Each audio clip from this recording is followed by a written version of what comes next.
Sadguru Nath Maharaj Ki Jai, and welcome to Jagadambe Reads Mahabharata 262.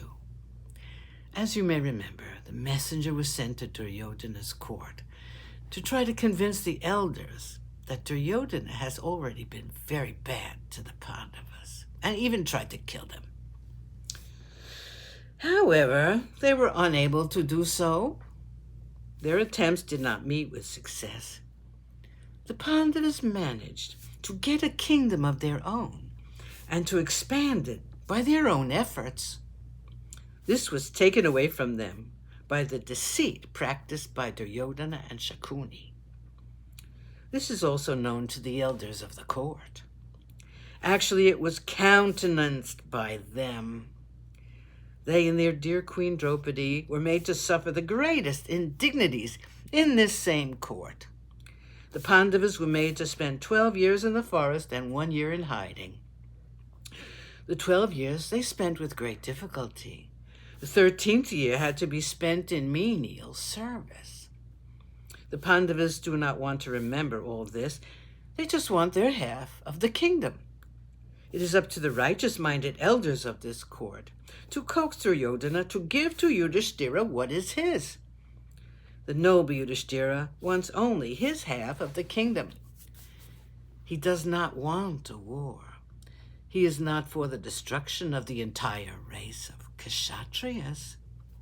If, however, there is to be a war, because of this avarice of Duryodhana, the Pandavas want it to be known that they are not without help.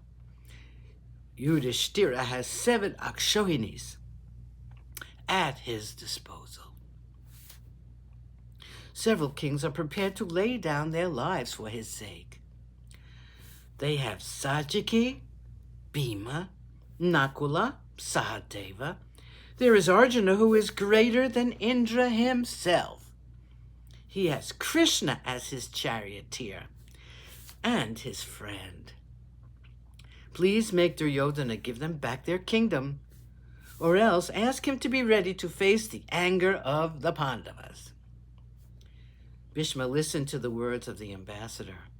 He said, "Indeed, I'm glad to hear that the Pandavas are well, that they have Krishna for their friend, that they have a number of kings to help them, that in spite of their power, they are bent on the observance of Dharma and the general good of the world. I'm happy to know that Yudhishthira is very keen on peace. What your honored self has said so far is the truth. There is no doubt about it. You are a Brahmin, and so your words are extra sharp and stinging.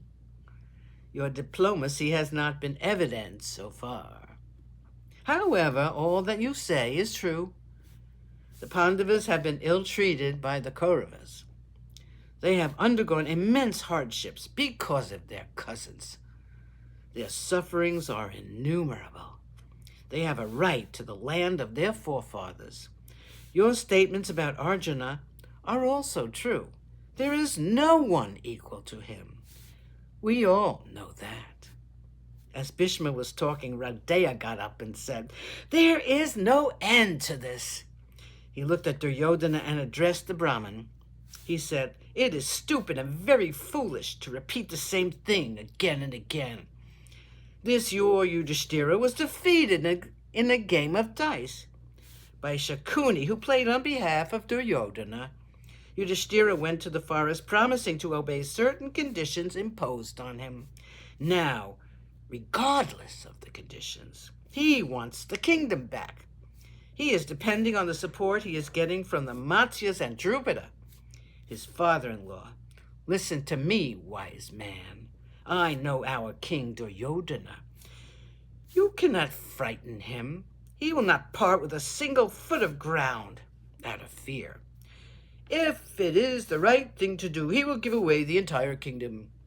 All he wants is the observance of justice. The demand of the Pandavas is not just. They have not fulfilled the conditions. Let them wander in the forest for another 12 years according to the conditions. They can come back and live as the subjects of Duryodhana, as his dependents after that. Sadhguru Nath Maharaj Ki Jai. Thank you for coming. I hope you come again.